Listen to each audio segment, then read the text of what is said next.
بعض الناس بتيجي تقول لي انا هعمل العمليه من ورا اهلي. الناس دي انا ما انصحهمش ان هم يعملوا تصرف غير مسؤول زي ده. ليه؟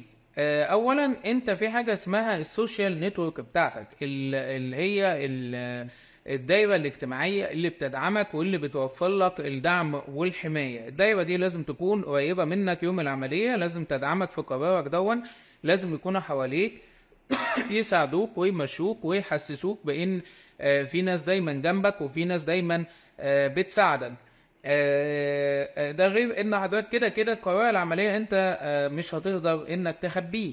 يعني بعض الناس بيجي لي مثلا سيدات يقولوا لي احنا هنخبي العمليه عن جوزنا.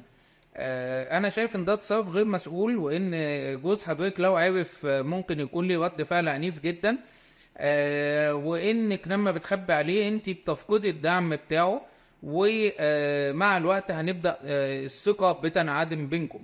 فطبعا لازم ان يكون في دعم مستمر من الاهل ليك، ولازم تكون مبلغ على اقل شخص او اتنين من قرايبك عشان يكونوا دايما موجودين معاك في يوم العملية.